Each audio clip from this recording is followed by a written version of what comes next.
Le jeudi, vous le savez, on parle tendance créative et Myrlène nous a concocté de quoi pour faire un beau jardin. Oui, tout à fait. Ça y est, le printemps est là. Enfin, en tout cas, aujourd'hui et demain. Hein. Et du coup, qui dit printemps dit retour au jardin. Et que Oui. serait un joli jardin sans une petite dose de créativité? Du coup, je vous propose quelques idées pour décorer votre jardin. La première idée vous servira à déambuler facilement entre les arbustes et les petits bosquets. En fait, il s'agira de réaliser des petits pas japonais, en fait. C'est ces petits pas qu'on met dans le jardin, en fait, pour circuler. Alors, si vous avez suivi la chronique il y a quelques mois sur le béton créatif, vous savez comment faire, normalement. Sinon, vous regardez le replay de la chronique. Il s'agira de se faire son petit mélange et de l'étaler, en fait, sur de grosses feuilles. On laisse sécher le tout et du coup, on se retrouve avec un petit pas japonais en forme de feuille.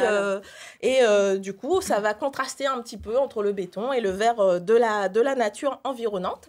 La deuxième petite idée que je vous propose pour donner des allures de sous-bois à votre jardin, ce sera de détourner des pots en terre cuite que j'ai ici.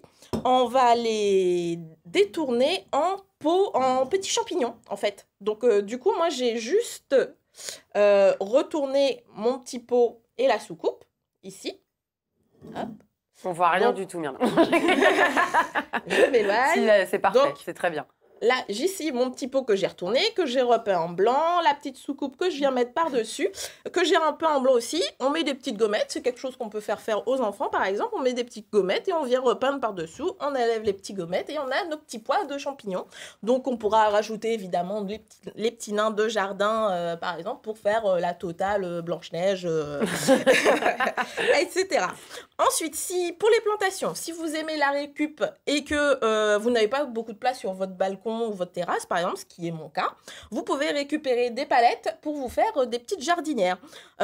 Du coup, il suffit juste, en fait, de récupérer, vous prenez 2 palettes, vous récupérez les lattes pour faire les fonds, en fait, sur des jardinières. Et ensuite, vous rajoutez de la terre.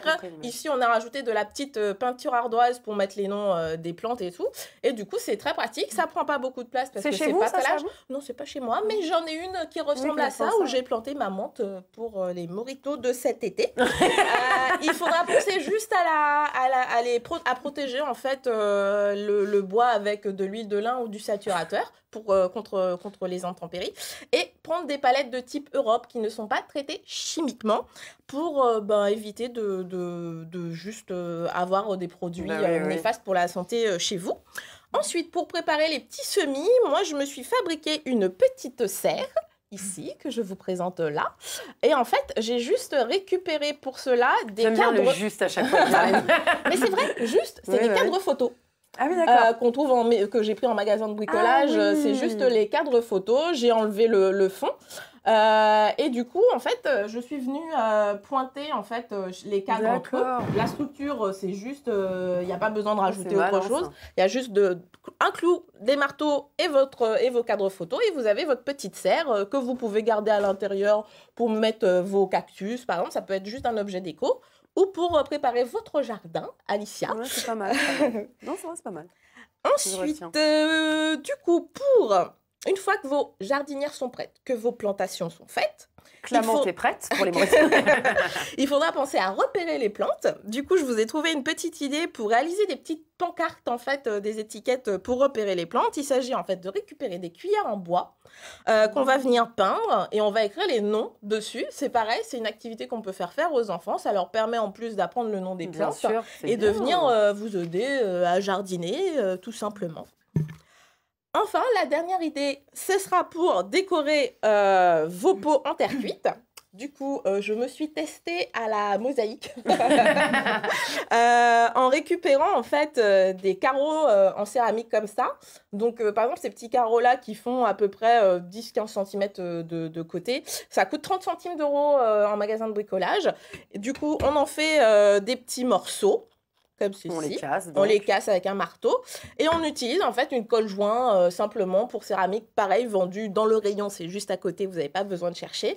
Et après, du coup, en fait, on vient juste fixer chaque morceau, on laisse sécher et après, on revient avec toujours la même colle joint, on revient faire les joints comme ça et du coup, ça vous permet d'avoir une petite déco. Je vous montre, du coup, ça c'est sans la mosaïque. Et on peut faire sur le bord ou bien sur tout le pot, selon ses envies. Merci beaucoup Myrlène. Voilà. Je note que le Morito cet été se prend chez vous.